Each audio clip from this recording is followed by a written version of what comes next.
The audio and the video quickly on my other device here. It looks like it's working. We got 2 thumbs up. That's good.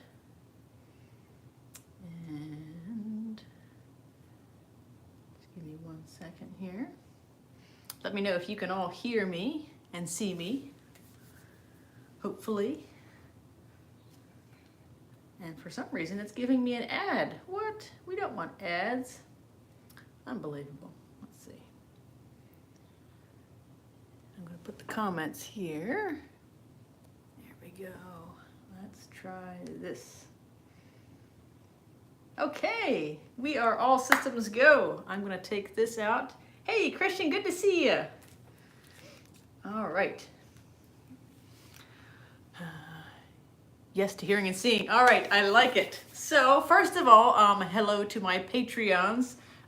You are all the ones that keep this channel going, and I appreciate all the support and everything.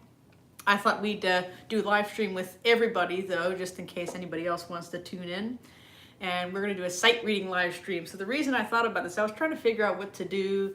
As you know, I love talking about music, but I also love sight reading. We hadn't done any of those in a while.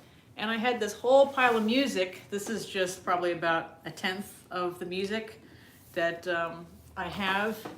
In the midst of moving things, I've discovered there's so many old books, and I don't want to throw them out. And there's things that hi Jim, good to see you again too. There's so many just different editions of things and pieces I've never heard of, composers I've never heard of. Of course, Mozart is a composer we've all heard of, but there's a few other ones, just individual little sheet music pieces that they're in folders and things. Like Paderewski is a piece that I never heard of before, a mazurka. So I thought we'd just go through and have a little bit of fun sight reading today. And we've got 12 people watching. Wonderful. Welcome, welcome. Please comment and click the like button and all that fun stuff. So you can see I'm in a slightly different studio now. I have 2 studios. This is my other studio. I need to put something in the background here, but in the meantime, I figured I'd bring my little butterfly globe, which I really like. It makes me happy. It's the little things in life. Before I forget, there was one quote that I saw today, and I thought it was so beautiful, by Mr. Beethoven. It said, "I wish you music to help with the burdens of life and to help you release your happiness to others." And I thought that was so beautiful. In the crazy things that are happening today, I think music brings us joy and life and all of those good things. So I thought we'd start with some Mozart. I have not looked at these, so we're just gonna dive right in. These are his 6 Viennese sonatinas. Does anybody know about these? If you do, I'd love to hear it. The first one's in C major, and it looks fairly short. I'm gonna try to do at least a few movements of it. Let's see how it goes. So Sonatina number 1. Of course, Mozart from the classical period, any people that don't know that.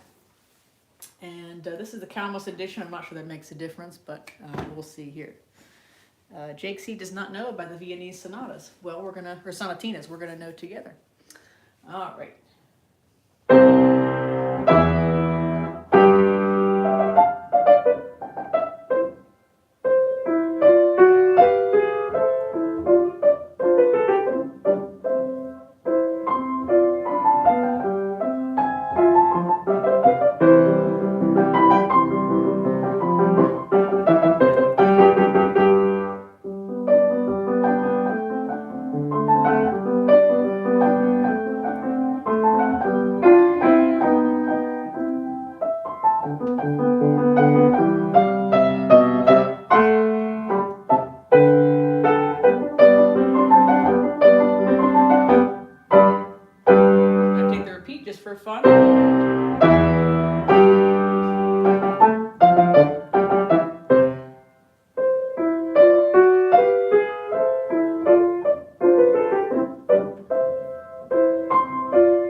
First movement. Let's see what the second movement brings. It's a minuet.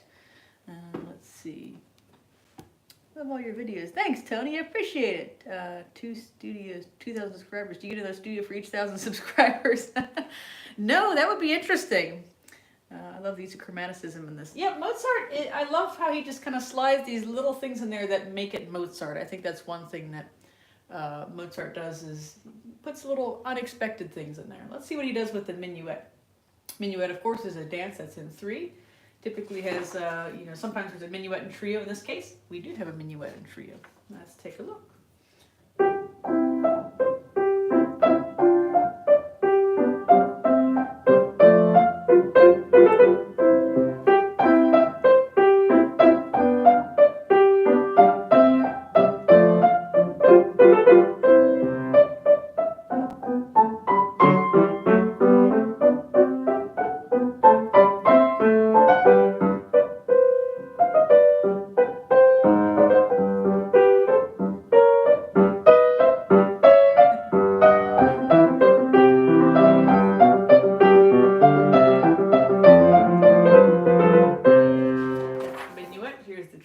Sometimes people slow down the trio a little bit.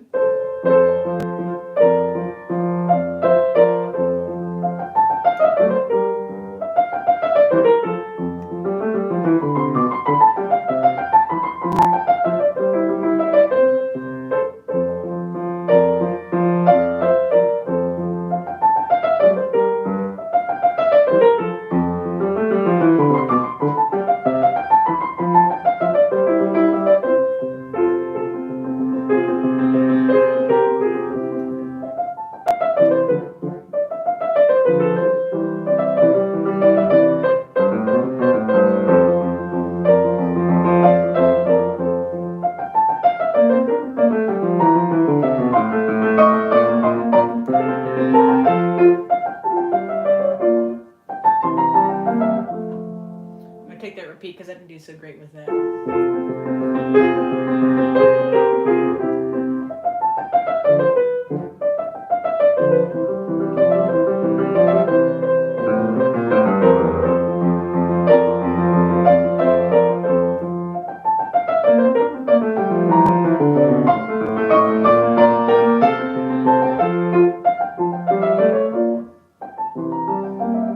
Back to the minuet.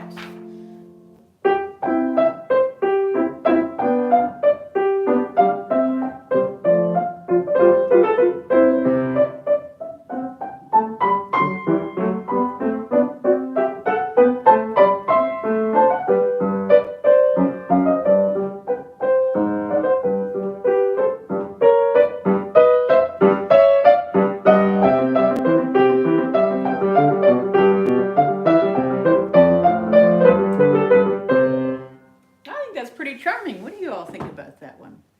Someone said, I'm used to Bach chromaticism. Fun to hear the Mozart style. Ah, yes. I do think that Mozart must have studied Bach. I think we can hear that in the counterpoint. I love what he does with these... you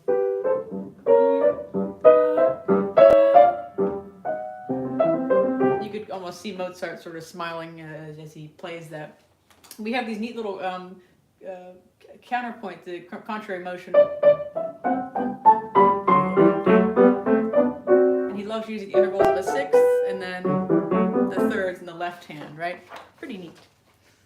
All right, and now we have our slow movement, our adagio movement. And my teacher, Brian Gange, used to say, people always say this wrong. It should be adagio. Adagio. So take that however you want, but that was how he said you should say that, and I think his mother was Italian. He liked to talk about how to pronunciate certain words. So here's the Adagio of the C major. C major. If you're just tuning in, this is the C major Viennese Mozart Sonatina, which I'm finding this pretty charming so far. I'd program it.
Take the repeat. Listen to the chromaticism this time.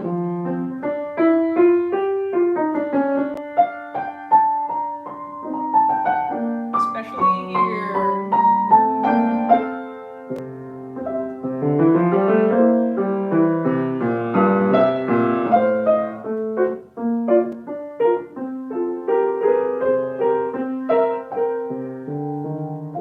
Oops, I had a little E flat in there.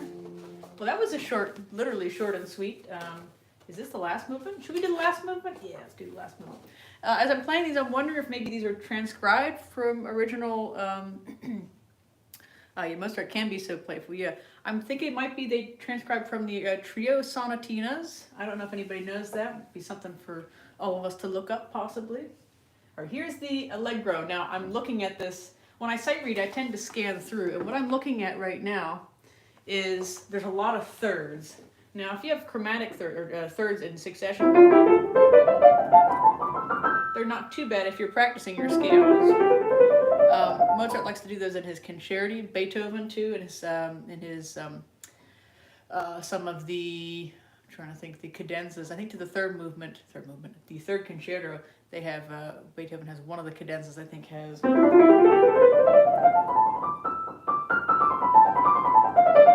So anyway, you see that a lot in the classical era, little thirds like that. So let's see how many he has there. Quite a bit.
That's the first Viennese sonatina of Mozart. I thought we'd start easy with C major. I have the feeling this is a bit of a rondo. Did you hear catch the rondo theme? That kept coming back. So remember, a rondo theme is a piece of music that has a theme that keeps coming back.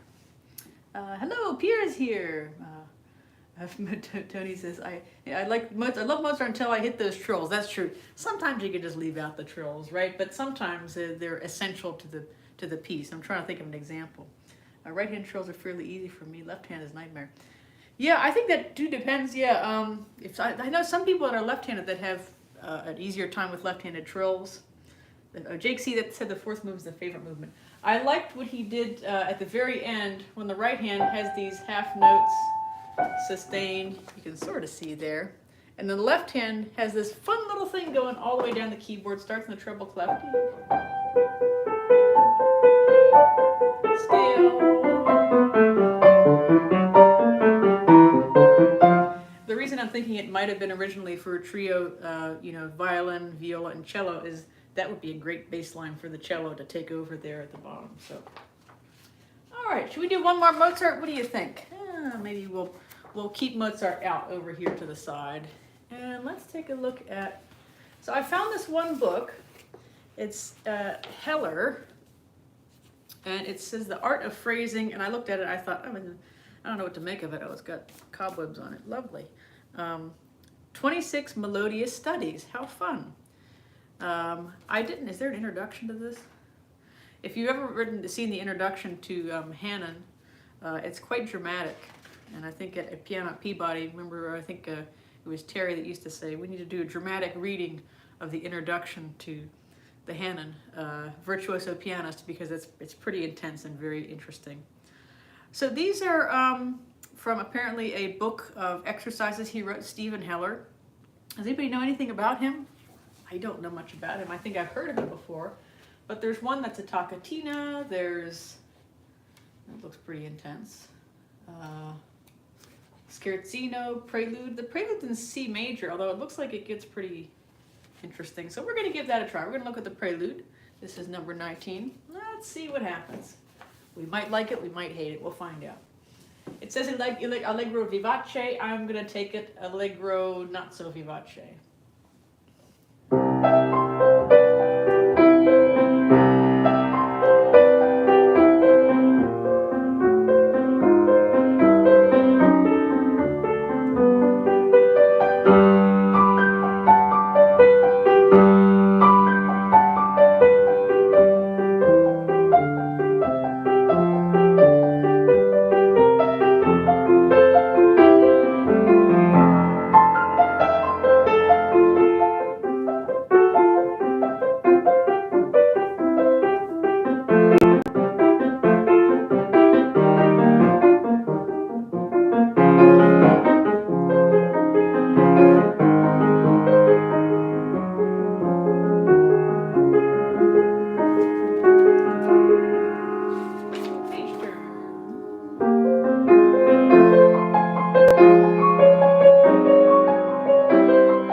These are called The Art of Phrasing. So what is he working on phrasing here? I'm thinking it's probably phrasing within a line where you have constant motion. So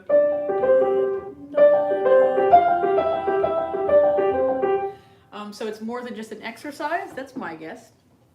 Any thoughts on that one? And then you have also these moving around the piano. I like this change when he went from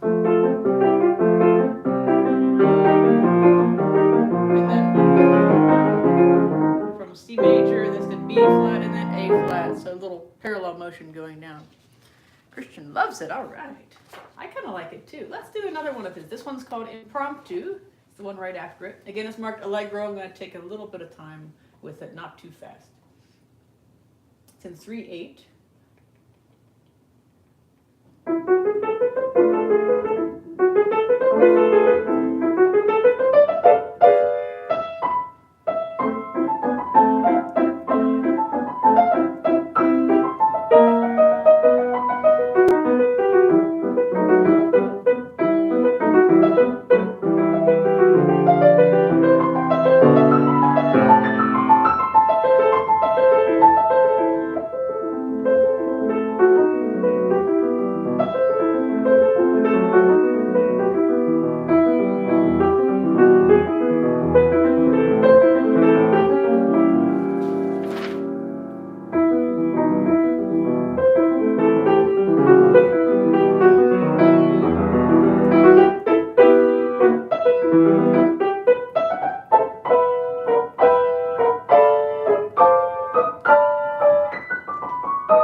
Sort of a anticlimactic ending there, but it kind of something that sneaks away.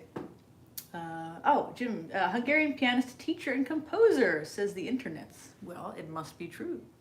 I don't think of Heller as a Hungarian name. Really enjoying this one. This one kind of sounds like a storm or something. I like that. There's one challenge that I've found as I was playing this part here. It is marked cantando in a singing manner.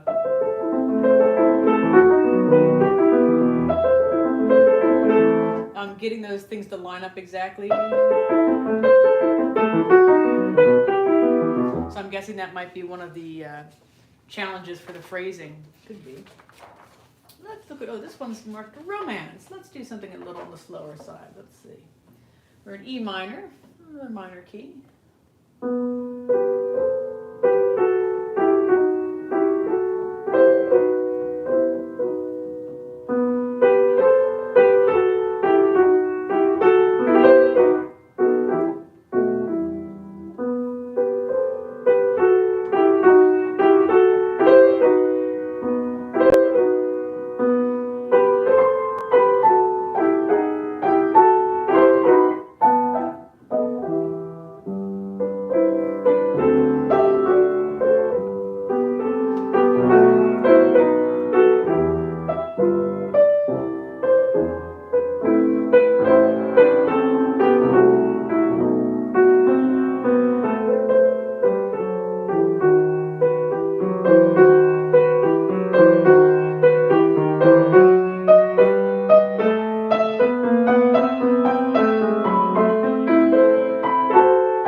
Maybe a little milder than the other ones, not quite as spicy or something. I think let's do one more by this composer.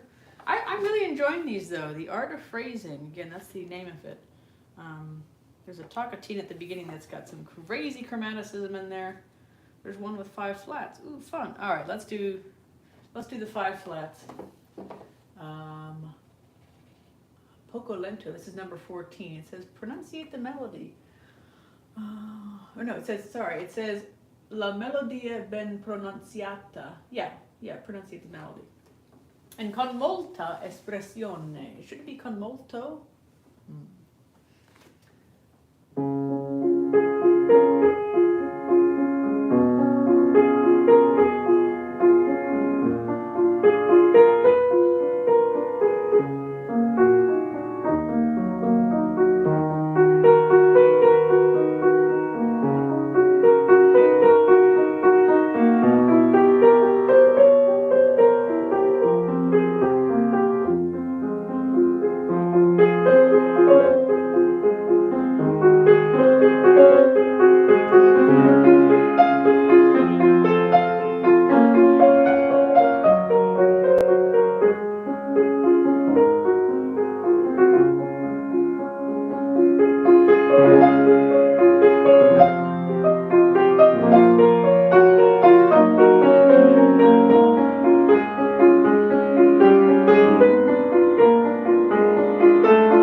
That's pretty beautiful, that one. I really enjoyed that one.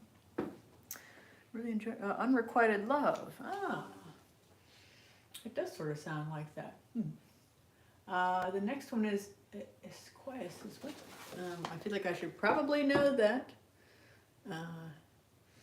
How'd you move the studio? Well, studio's not moved. This is a different piano, so different studio. 2 different studios in 2 different locations. This one is, it's nice. We have a slightly bigger piano in here. This is a Baldwin, 7-foot Baldwin. Sketch. Thank you. All right, so should we look at the sketch? It says Poco agitato. Let's try it. The left hand doesn't look too hard at first.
Music. I think these are definitely worth looking into.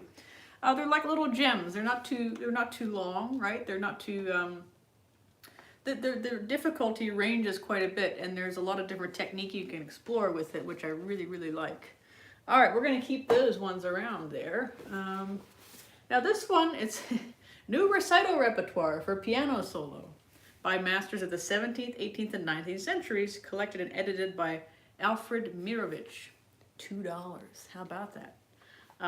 This is very old. I'm not quite sure when it was published, but there's Pachelbel, there's Kuhnau, J.C. Bach, Clementi, Haydn. So we're going to take a look at just a few of these. Let's see. I thought Pachelbel just wrote Pachelbel in Canon and C, right? Canon and D. Can't believe I said Canon and C. Yikes. Someone needs to brush up on our music. All right, let's try this one. It's a fugue in C minor. I know. Why am I sight reading a fugue? That is crazy. Let's see. Janice A.G. Luxarchus abundant sources comments on the difficulty of piece knowledge you study. Abundant source. I'll talk about that after right here, William. Yeah, I learned Avalanche. Is that Heller? Yes, that's, I was trying to figure out which one that was. I'm glad you brought that up yet.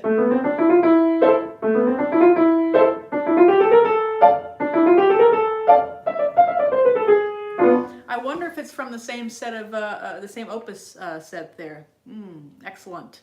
Good catch there. See, this is why I love doing these. I got to do this more often. All right, so this is a fugue in C minor. It doesn't look crazy difficult, but now that I've said that, we'll see. Listen to this fugue subject. It's a little wacky.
Because the beginning is in C minor, but he ends on a dominant fifth. Is there a piece after it? Nope. Interesting. I kind of like that piece. Yeah. Insane reading skills. Thank you. A lot of practice. When I was at Peabody, I would have to sight read for singers' lessons, and it was like nonstop sight reading. When you have to sight read like opera scores and stuff, this is not too bad. But I really just enjoy sight reading. I try to do a little bit of it each week, and that really helps. This is probably because of this, those kind of alternating G's there. It feels a little easier somehow, and it's only 3 voices, so it's not quite as crazy. About the abundant source, I studied that in high school. I got that ready for a competition. And I can't really remember how long it took me to learn it, William, but I know one of the things that helped me with that piece was all the patterns. For example, when he's doing things like this.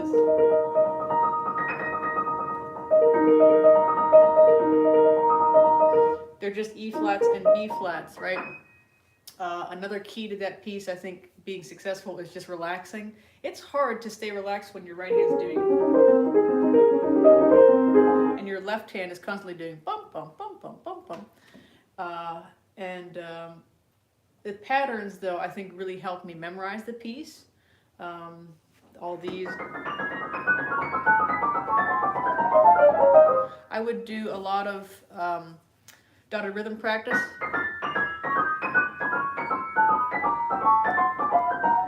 And then doing accented practice, so accent the first of every four,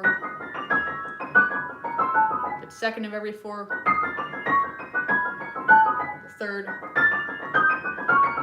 and the fourth. You get the idea. But there's something about individualizing the fingers that can really help with that kind of practicing. I don't know if that helps. I'm trying to think. Comments on the difficulty of the piece. I would say definitely, it's pretty, I'd say it's definitely in the advanced category, though. I think that it's, when you hear it, it doesn't sound as difficult, certain parts of it, than it is, but then you start getting your hands on it, and it's like a little more gnarly than I thought.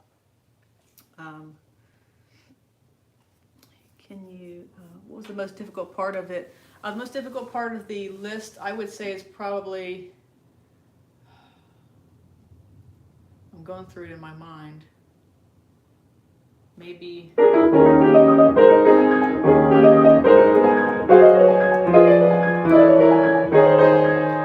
towards the end, so sort of the last sort of iteration of that. And what I would do to practice it, I would just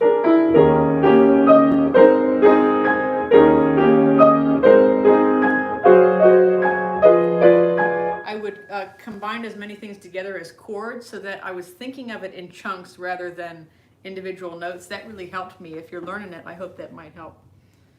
Of course, that's my opinion. Everybody's got a different thing to say about that, probably. But I also did find these difficult, and balancing the voices out was also a challenge for me.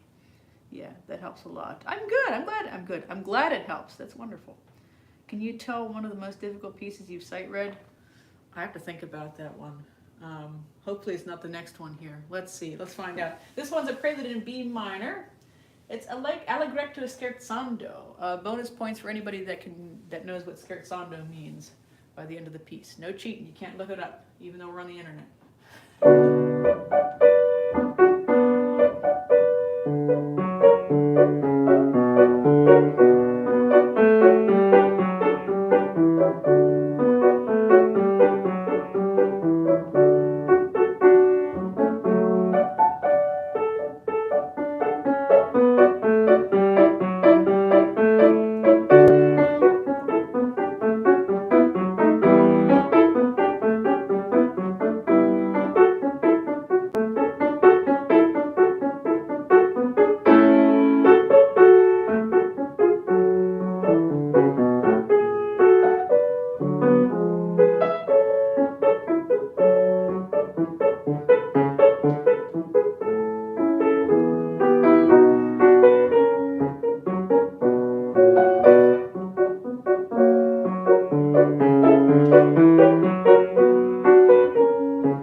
Isn't that terrible?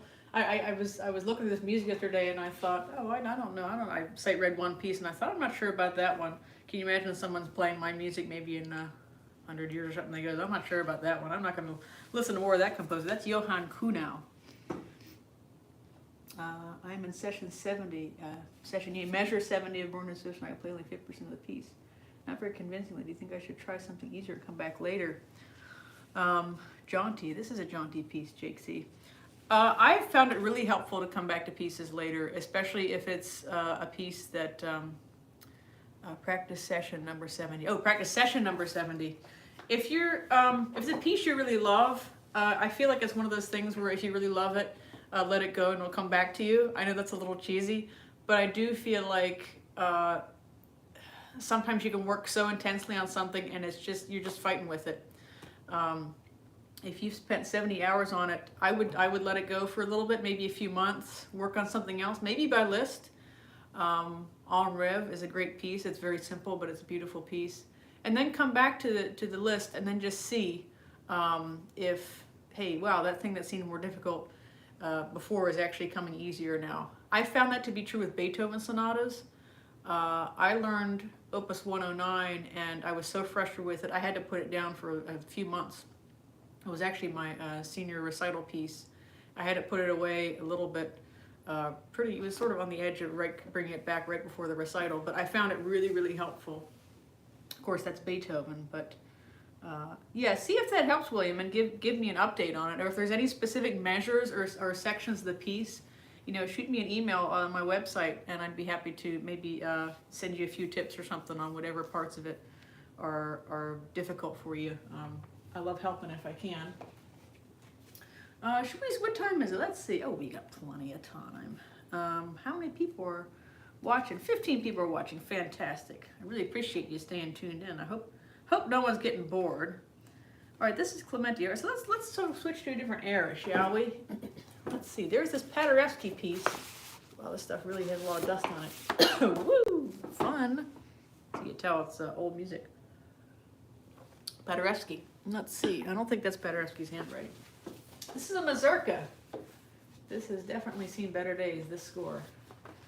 All right, 3 pages. It says Allegro non troppo. It looks like it's in B flat major by the looks of it. Let's give it a go, shall we? All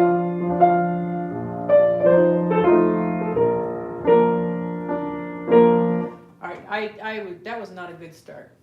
We're in 3/4. I should have looked through it first. Let's try that again.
That was really different, and I don't mean that in a bad way, but just take 2. I was like, that's really good. I did have to do a take 2 of that. Just a few things to mention. While I was sight reading this, I skipped over some of the ornaments. So that's one thing to do when you're sight reading, especially when you're sight reading with somebody else, and you got to keep that tempo going. get rid of the ornaments. The ornaments, take a look at this part here. You can see that they're, not only do you have all this flat action going on there, but you have double flats. Fun. Did I lie? Are there double flats? It looked like double flats. Well, there are enough flats where it made me think, oh, I was thinking about this section, there's double flats. I knew I saw double flats in there somewhere. But if I try it slowly, let's just see what he was going for there.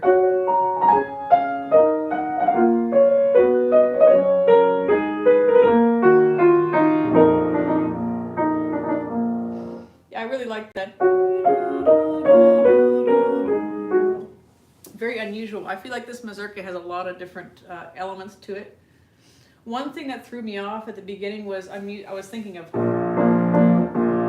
when he starts with 2 chords and then does a bass note.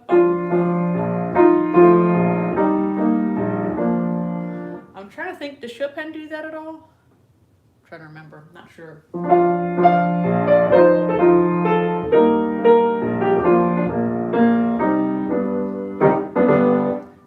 This one I'd consider maybe learning it just for fun. I like what he does with these big F octaves here.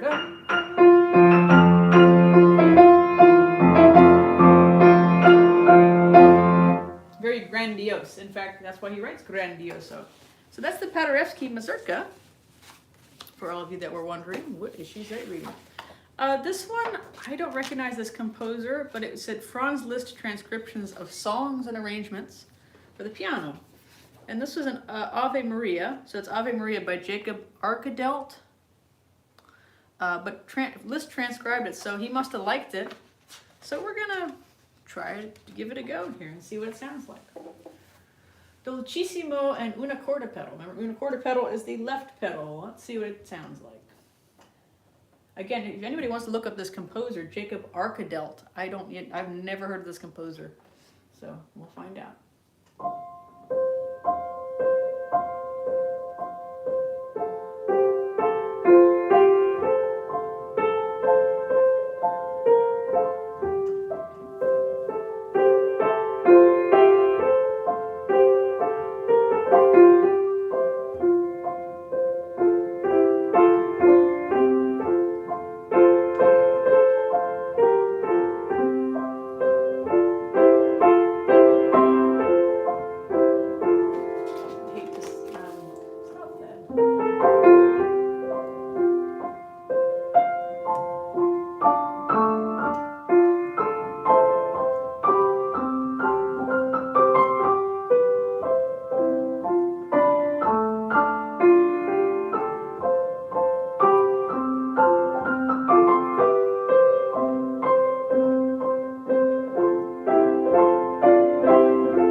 think of that. Let's see. Jacques Arcadel was a Franco-Flemish composer, principally known for composer of secular vocal music. Huh, interesting. If he's primarily known for secular vocal music, it's a little strange here we are playing the Ave Maria, isn't it? I guess Franz Liszt likes that. He became quite religious later on in life. Thank you, Chinzia. Thumbs up if you like this afternoon concert. Yay. My friend says it sounds like something from the soundtrack from the Babe movie. That's so funny that you're saying that. I thought the exact thing. I wasn't thinking exactly of the movie, but the Saint-Saëns Organ Symphony.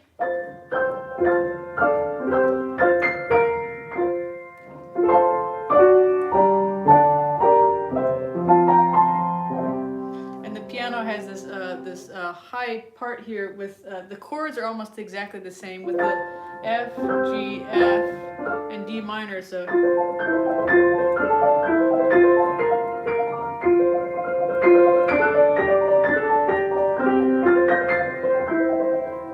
That was my first encounter with that particular piece, though, watching that movie Babe, if you've ever seen it. And there's a little pig that's, well, spoiler alert, there's a little pig that's, rounding up the sheep and everything, and instead of the dogs, it's a pig and everything. And that's the song that's playing is Saint-Saëns Organ Symphony. So it was this majestic moment. It was also the first piece I heard when I took a tour of Peabody, and I thought that was just the greatest thing. I didn't feel like Babe the Pig exactly, but it definitely, I love that piece so much, and it's definitely worth checking out that piece of music, not necessarily the movie, unless you want to do that sort of thing. Oh, it was a cute movie. All right, so that's by Jacob Arcadel. I guess Liszt must have really liked it, or maybe he got asked to. I mean, he wrote so much music. Maybe he got asked to do that. Let's see. Oh, there's so much more music here. I did find this solo arrangement of Moldau. How on earth are you supposed to play that piece with just one person? But I thought maybe just for fun, try it out, see how crazy difficult it is. And I do love that piece. That piece is used in the movie Tree of Life. It's one reason I like the movie so much. Or it's used in the trailer or something. I think in the movie too.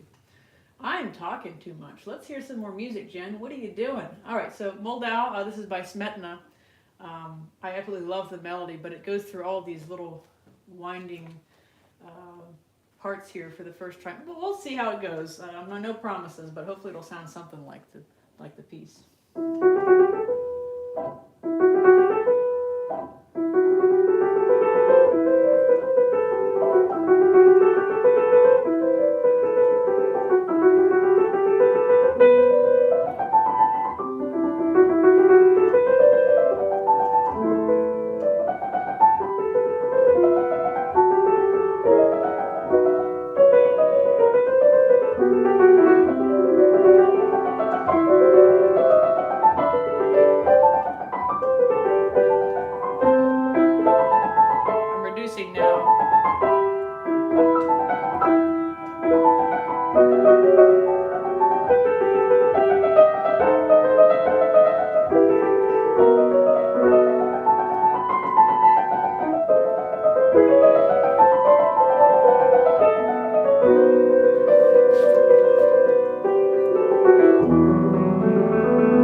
orchestra.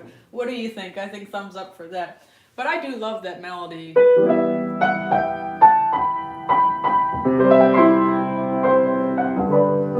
I think one reason is you think it's going to go to maybe a minor key, but he really, the fact that he goes to C major, it's just really incredible. Now, I'm not going to lie to you guys. I was making up half the left hand there with this stuff. I was not following. It's not too bad by itself if you have the pattern down, but I was just sort of, the only thing I was trying to get in there was the first 3 notes, so that way you could tell what key we're in. And I was also playing a little bit by ear. I have played the 4-hand version of that, so I guess I was cheating a little bit. I can't lie to you guys. You put the camera to pedaling the same piece you did. I'm going to need to get some new equipment to be able to do that. I need camera. I need to get some more money to have cameras at all different angles there. I like the chord change. Yeah, it's wonderful. It sounded good even when you were making it up. All right, that's a good thing. All right, let's do a few more things here. Speaking of fantastic things, 3 Fantastic Dances by Shostakovich. I do not know these. This is Opus 5, number 1. He was born in St. Petersburg, Russia, September 26, 1906. When you think about it, it's not that long ago, huh? It says formerly Opus 1. I don't know that. You know, I always like when they have little biographies in the beginning of pieces of music. I wish that more music had that there. I don't know what we're going to encounter here. I see a lot of flats and a lot of things going on, so, you know, I thought, oh, I'll read this. It's only 2 pages. Only 2 pages, right? Let's see. Let's see how fantastic they sound. I'm going to play, it says Allegretto, but I'm going to go maybe a little on the andante side. Let's see. A lot of 30-second notes as well. Looks interesting. All right, we'll give it a go.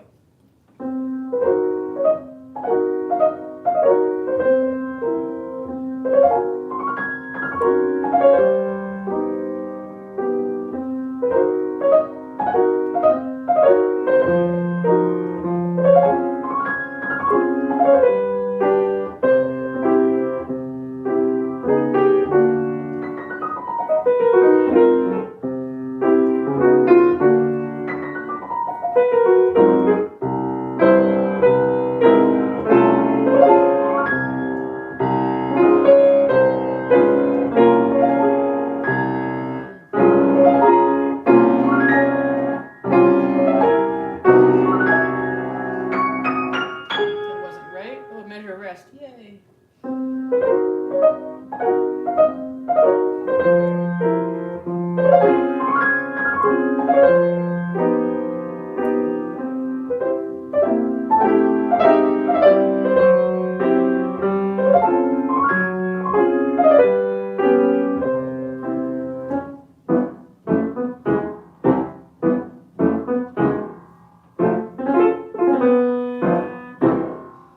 Well, it's definitely Shostakovich. I think you can tell this combination of people often describe his style as grotesque.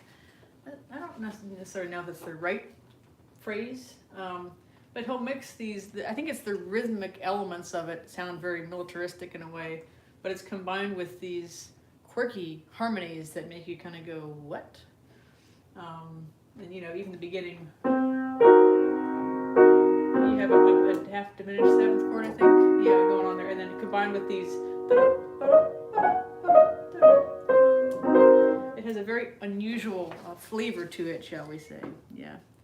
Debbie plays these. Oh, nice. Debbie, what do you think of them? How many sessions do you think would reasonable to master a 7-page piece? Do you think I'm too off with 70 sessions halfway through? A 7-page piece, you're referring to the list, I'm assuming, right, William? Yeah, these are lots of fun, Debbie. I do like these. I might put those in my repertoire. They're quirky and fun. Yeah, so for that list piece, you're saying reasonable. How many sessions? It's hard for me to honestly think in sessions. I mean, if you have consistent, like, you know, 1-hour segments, that's great. I find helpful to me, maybe it's just a matter of practicality, practicing in 20, 30-minute chunks in between teaching or doing live streams or other things. That can be good to come back to something multiple times a day. I found that really helpful. But the, excuse me, one second. I think the main thing is you want to still have a balance between enjoying what you're doing and it being work. So you want it to be good work, and you also want it to be enjoyable. So I'd say that if I mean, it's hard for me to really comment about how reasonable it being. If you did 70 sessions for 1 hour, I mean, are you working on anything else, or is it just that piece you're working on? I'm going to go back again to the idea about, putting it down for a little bit and come back to it and just see how it's feeling. Just that piece. If it was me, I'd probably, after, let's say 70 hours or something, I would tend to probably put it down at this point and, just take a break from it. Or if you got a teacher, take it to your teacher and say, hey, this is not working for me. Your teacher might say, hey, you're practicing it the wrong way. Or, you're repeating this section, you don't need to. Certain pieces of music, you don't need to practice the more difficult sections, or the easier sections as much as the more difficult sections. If I'm preparing for a concert, sometimes I will spend most of the time just on those sections that I know are tricky and spend very little time on the easier parts of the piece. Now, if it's something like Beethoven's I feel like is always difficult. I don't know why I keep singling him out. I guess I like Beethoven. I don't know if that helps. I hope it does. But yeah, I mean, reach out to me again, like if there's specific parts of the piece that I might be able to help with. Let's see. I've got Grieg here, but I've played the Holberg Suite. I hate to end with a lullaby. It seems strange. What's your camera like, Pierre? Well, I got different kinds of cameras. I'm focusing on the music, not the camera stuff. Let's see. This looks like a crazy arrangement of the Cradle Song by Brahms. I don't know about that. Well, the other thing that I had here was Schubert sonatas. So why don't we take a look at a Schubert sonata to end our 2,000 subscriber celebration with. Let's pick one that's not too crazy, yeah? This is volume, what volume is this? Good to know. Oh, there's the A minor. Does anybody have a favorite of the Schubert sonatas? It's the first 10 sonatas, it looks like here. No, it's not, is it? No, it starts with Opus 42. Well, there's I don't know this A minor, I know the other A minor. I'm being too ambitious, aren't I? Let's see. I'm just going to open it up. I'm not supposed to do that because then I'll get in trouble. All right, this is Opus 122. Okay, this is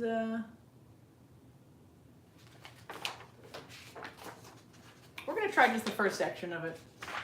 Opus 122. It looks like we're in E flat major. I think. Not going to do too fast.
Try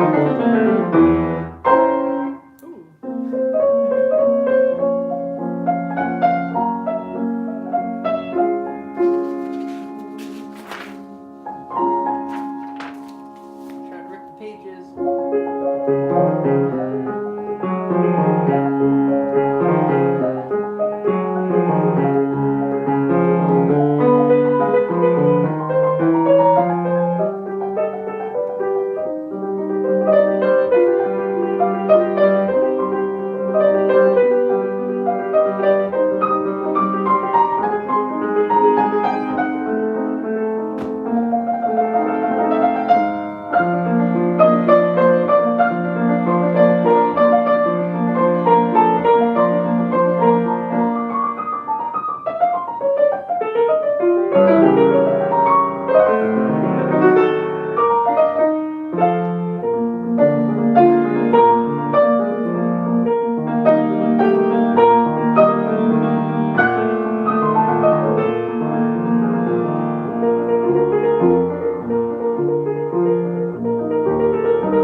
That's pretty tricky stuff. Pretty tricky stuff.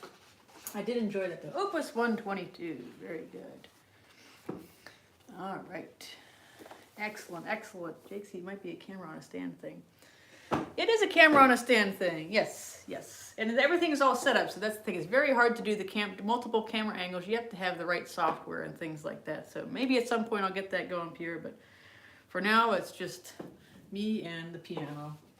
And the pedals, the pedals aren't all that interesting after all, right? I mean, the pedal changes for every time you play a piece of music. That's the other thing too, right? So that's one reason that, I don't necessarily do that. Not Jake C, JH says that was awesome. Thank you very much. All right, folks. Well, I think we should end with something, maybe not sight reading. There's a piece, it's already on YouTube. I have it, but it's called Olympiad.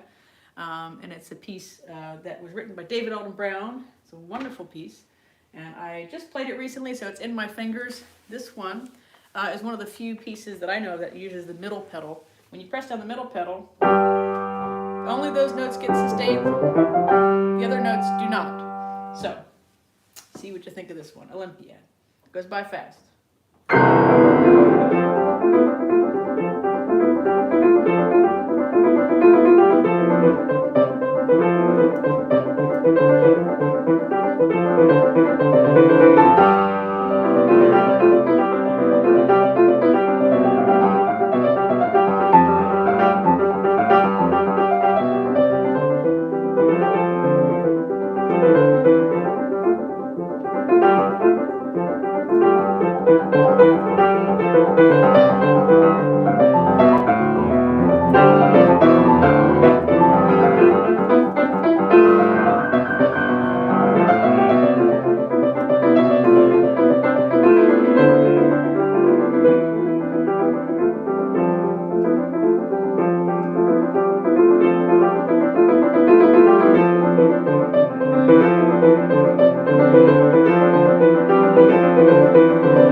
That is a workout. Cool rhythm.